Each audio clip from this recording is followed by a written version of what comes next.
Welcome to your official 2025 New York Post Sports 3-round NFL mock draft. We're only going to do the first 3 rounds of the draft, but we're going to do it from a Giants and Jets point of view. I'm your commissioner, Brandon London Goodell, and representing the Giants side of things is our Giants beat writer for the Post, Paul Schwartz, aka Paul Shane, and selecting for the hashtag JetUp is our Jets beat writer for the Post, Brian Costello, aka Brian Mushi. All right, gentlemen, before I get into the rules and we start this thing up, you guys know that both of these teams got a lot riding on this draft, so choose wisely, or you're gonna have the Twitter GMs all after you guys in your comments. What's going on, fellas? How you feeling, Paul? Good. I've got representing the Giants, the number three pick, 5 picks in the first 105. And, one of the reasons really that John Mara kept Joe Shane around is because last year's draft class 2024 was so good, led by Malik Neighbors and pretty much straight down the line. There were a lot of contributors. So he liked what he did in that draft class. And you know what? They won 3 games. So he's got to do it all over again and with some premium picks. The Giants have to get a lot better after this draft, or else, I'm not saying they're going to win only 3 games, but we'll see about quarterbacks, a lot of different things. Giants can go in a lot of different ways here. Brian Muji, aka Brian Costello, new regime in the building. Pretty much clearing out the entire building, bringing in a new culture. How you feeling going into this draft before we get started? I'm ready to take the best player available, Brandon, as every GM says, and I'll be shocked when the player if that falls to me. I'm going to be shocked that he was there, and we're going to be thrilled. So, the draft is like surgery, Brandon. They never walk out and say, "Man, we screwed that up." They always think they nailed it, and usually with the Jets, we find out about 6 months later that they didn't. So we'll see if the new regime has any better luck than the previous regimes. All right, I love the enthusiasm, Kaz. You got me fired up for this thing. All right, like I said earlier, we're only going to do the first 3 rounds. The Giants have 4 picks in the first 3 rounds: the third, 34th, 65th, and 99th overall picks. The Jets have the 7th, 42nd, and 73rd overall. So both of you guys are going to get a first, a second, a third. But Paul, you're going to get 2 picks in the third. You're going to close us out. And side note, there are no trade ups or no trade backs. All right, let's get this thing started. I'm going to run the Pro Football Network Draft Simulator to kick things off. And it has the Titans and the Browns selecting first pick. Titans select Cam Ward. Second pick, the Browns select Will Campbell, offensive tackle out of LSU. So, Paul, you are on the clock. The pick is in with the third overall pick of the New York Post Sports mock draft. The New York Football Giants select. The New York Giants officially leave the draft because Will Campbell will not be the second pick of the draft to the Browns. That is the Pro Football Network simulator. I'm Yep. surprised at that one. But it really doesn't change the Giants too much here because, I think the Browns are going to pick Travis Hunter. I also think the Browns have a chance to pick Abdul Carter. So one of those guys would have to be there for the Giants. So in this scenario, um, I'm going to go with Travis Hunter if you are telling me that he is not going second to the Browns. I talked to people early in this process, and the Giants were not looking at Travis Hunter as we're getting 2 for 1. We're getting a cornerback and we're getting a wide receiver. Now, since then, they're in their draft meetings now, and it's and what I was told is the Giants are looking at Travis Hunter as a cornerback first and foremost. He will come in and start right away and play cornerback. If you sign Paulson Adebo, fine. You have Deontay Banks, former first round pick. You cannot have too many cornerbacks, as we all know, like pitchers. So they will gladly add a top flight cornerback. Now, if Deontay Banks is not it doesn't show appreciable improvement in his third year, you can kind of de-emphasize him because Travis Hunter's got to play. But in these draft meetings this week, they're taking a long, hard look at Travis Hunter as a wide receiver. And the Giants would not say he's only a cornerback. So he would be on the field as a wide receiver. I'm not saying 60 snaps, but you put him on the field for 10 plays, 15 plays with Darius Slayton and Wan'Dale Robinson and Malik Neighbors. Now you've got something there, and maybe new quarterback Russell Wilson can, have an array of targets. So I would think they would go with Travis Hunter there. I love it. Day one starter at corner, exactly like you said. You have packages for him on the offense, and you just find ways to let Travis Hunter be Travis Hunter and get the ball into his hands and make things happen. I like to see him work a little bit more when it comes to being able to run the route tree. But when I talked to Champ Bailey about him at the Super Bowl, he said this kid was going to be one of the best two-way players in the history of the NFL. So you've got time to develop him as a wide receiver. All right, Kaz Muji or Brian Muji. The Giants took Travis Hunter. Abdul Carter falls to the Patriots at 4. Will Johnson, corner out of Michigan, goes to the Jacksonville Jaguars at 5. Ashton Genty goes to the Raiders at 6. So now you're on the clock with the 7th pick of the New York Post Sports Draft. The New York Jets select Armand Membu, offensive tackle, Missouri. For me, Brandon, this is a decision between Membu or Tyler Warren from Penn State, the tight end. You know, do you get a protector for Justin Fields or do you get him a playmaker? And the Jets have faced this question before. And, last year it was kind of, they decided to Olu Fashanu over Brock Bowers, and Bowers had a big production for Vegas. But I really think you need to build the offensive line. And right now they have a gaping hole at right tackle. They have the 4 other spots pretty much solidified, but they don't have a right tackle right now. Membu can come in and play right tackle immediately. He's an athletic guy. He's tested well. His film is good. So I think the Jets would be thrilled to get him there. You know, Justin Fields, it's all about Justin Fields right now. And he's had some trouble during his career with sacks. They need to protect him if they're going to get the most out of him and let him play quarterback, as Aaron Glenn has said. So Membu's the guy. Kaz, did you pick Membu because Will Johnson, corner out of Michigan, had already been taken off the board by the Jaguars? You know, DJ Reed left, got paid to go to Detroit, I believe. If Will Johnson was on the board, would he have been a sexy enough pick to grab there at 7? No, they signed Brandon Stevens they're paying him $12 million a year. He's a starting cornerback. Okay. Obviously, so they don't need a corner right now. You know, at this step, they could get that depth later on, but. To me, it's right tackle, it's tight end, and it's defensive tackle. Mason Graham from Michigan is tempting too. I might do that because they need somebody to play next to Quinnen Williams. But I don't know. I'm just looking at the offense, and they need help there. This was a great receiver class, Brandon. I think the Jets would be taking a receiver here, but it doesn't feel like there are top 10 wide receivers in this draft because they need someone to play with Garrett Wilson. They lost Devontae Adams. Obviously, they released him, and he's now with the Rams. So those are the positions I was looking at. All right, fellas, let's move on to the second round. The Giants hold the 34th pick, and the Jets have number 42. So we'll start with you again, Paul. Let's just pretend, we'll make believe that guys that we thought were going to fall to the second, third rounds, they're still there. Again, no trade-ups, no trade back. So, Paul, you're on the clock with the 34th pick. The Giants select.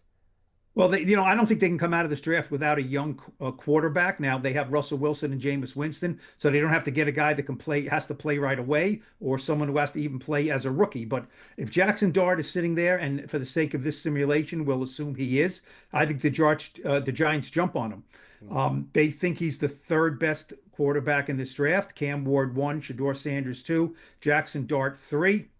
Shedeur Sanders will go somewhere in the first round, we assume.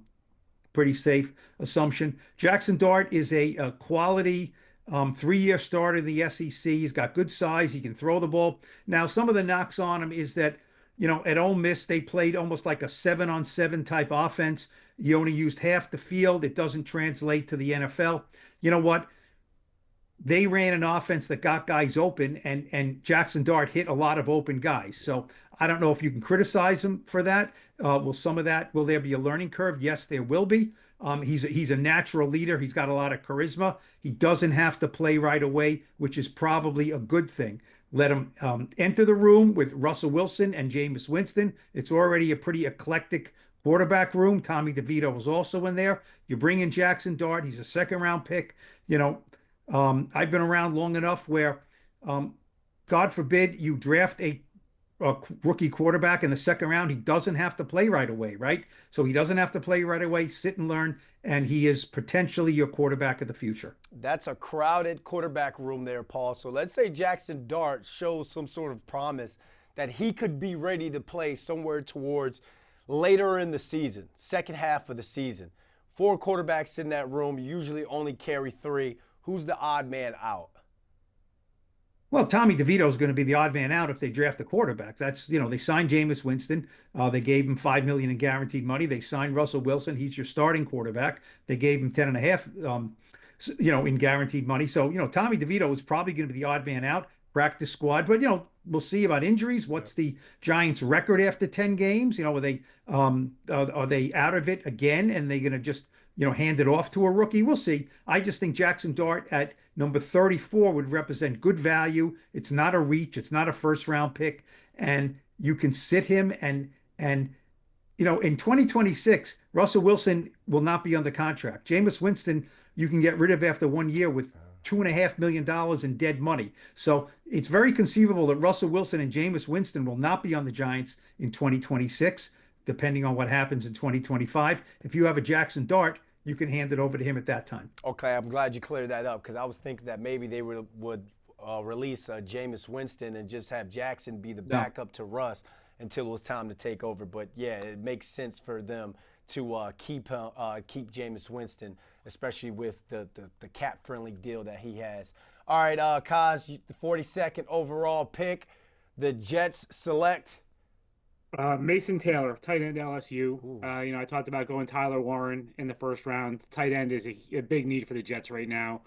Tyler Conklin left in free agency to go join the Chargers. So right now they have Jeremy Ruckert. They signed Stone Smart in free agency, but they need a tight end. And, I think Taylor is an intriguing guy for them. The son of Jason Taylor, the Dolphins legend. So he obviously has great bloodlines, and it's just this offense is going to need a tight end. Like I said before, Garrett Wilson, they don't have a really strong number 2 wide receiver right now. Maybe they sign one post draft, but I think going with the tight end, at least you're giving Justin Fields another weapon to work with. And like I said before, everything is about Justin Fields right now with this team. So I'm going offense, first and second round back-to-back picks here. I love the pick because they weren't able to get anything out of Tyler Conklin nor CJ Uzomah, who they brought in through free agency and the last couple of years. And you thought that they were going to get some sort of production out of the tight end position. Jeremy Ruckert hasn't really shown that he is a starter just yet, but I love the pick right there to close out that second round for this mock draft. Let's move on to the third and final round, fellas. Remember, Paul, you've got 2 picks this round, number 65 and number 99. We'll start with 65, and this is going to be a 2-part question / draft selection. 1, what would be your walk-up song right now if we were in Green Bay? And 2, with the 65th overall pick of the draft, who did the Giants select? I'm going to make the pick first and then think about my walk-up song because Okay. I gotta make that a good one. Let me think. All right. You know what? How about okay, let me think about that for a second. You know what? The Giants need help in the trenches. They're were not a good run defense last year. Even with Dexter Lawrence, when he got hurt, they were a poorer run defense.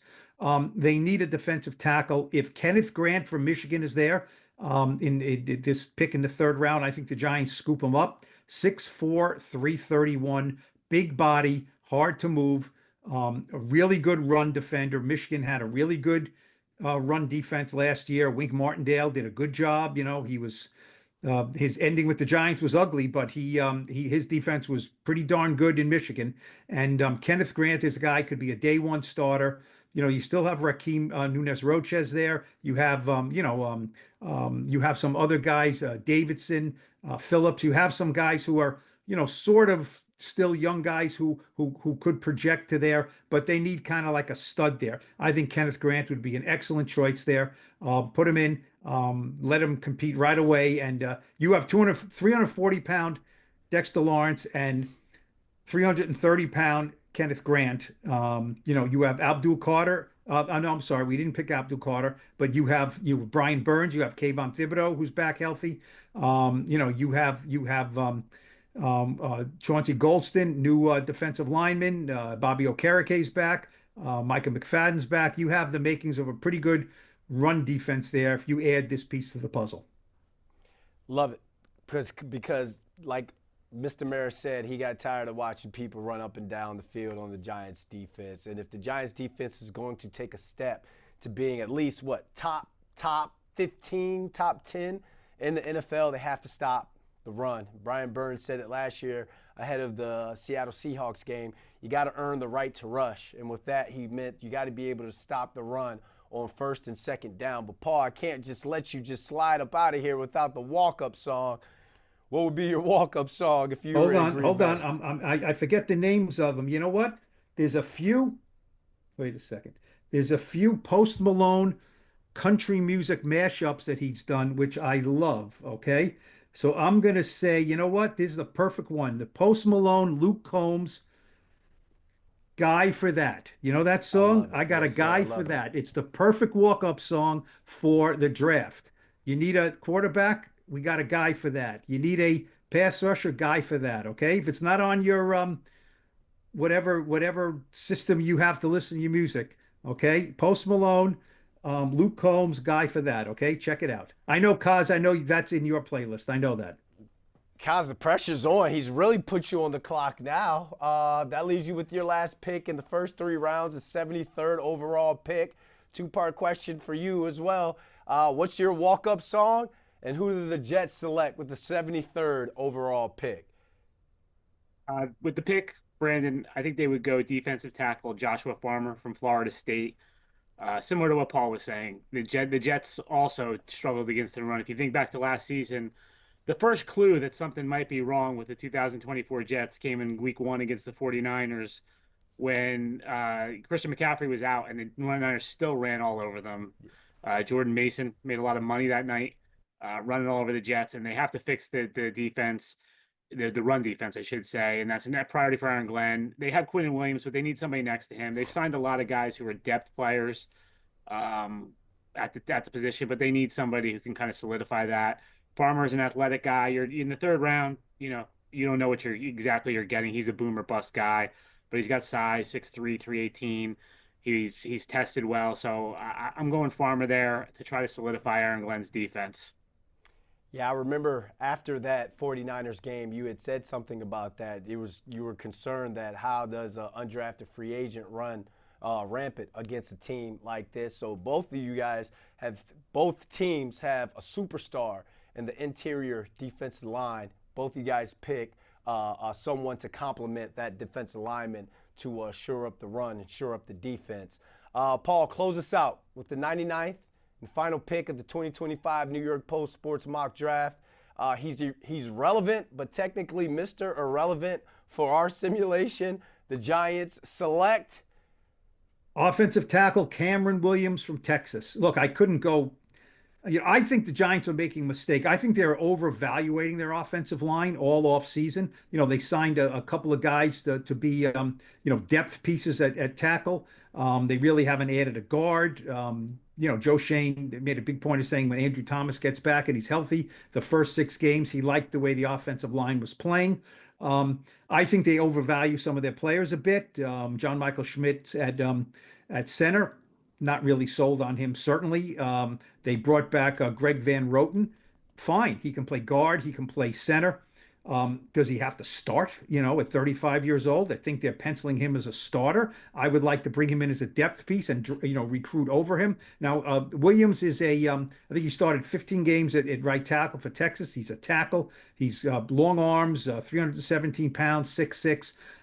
You know what? This is insurance against Evan Neal. Evan Neal looks like a bust right now. Joe Shane and Brian Dable have both said they've talked to Evan Neal and his agent about maybe moving inside to guard. I think after the draft, when we see what happens, if maybe they don't get a top flight guard, maybe they do cross train him and try to see if he can play some guard. I know a lot of people don't think he can because of his body type. He's so tall and lanky that can he play guard? I don't know. It's not just, oh, he's a failed tackle, put him at guard. It takes more than that, but that's an option for Evan Neal, and Williams from Texas will be a guy that you bring him in, you work him, he doesn't have to play right away. You get him in if somebody gets hurt, and just like cornerbacks, as many good offensive tackles as you can have, the better. really solid depth piece there because you saw once Andrew Thomas went down, the offensive line, who was playing pretty solid, just absolutely fell apart throughout the rest of the season. Akaz, you don't have a final pick, but close us out. Final word. Look, it's always fun. Draft season's always fun. We think we know what's going to happen. We don't know what's going to happen. There'll be some surprises for sure for both teams. It's interesting. They're in very different places. The two teams, one has a new regime, one has a regime on the hot seat. So I always laugh when we get to like, oh, the pressure's on this draft. The pressure's on in every draft. And I do a thing where I go back to look at the last 5 drafts each year, and everybody has misses. So we'll see. I'm curious to see how Darren Muji approaches the draft. New GM, no track record, but Jets have a lot of holes to fill, Brandon. So I know that for sure. Well, this was fun, fellas. Thank you guys for hopping on with us and talking about who you guys would select, talking some draft action. Hope to see you guys at the draft party at MetLife Stadium on draft night. For Brandon London Goodell, for Paul Schwartz, and Brian Costello, thank you guys for watching.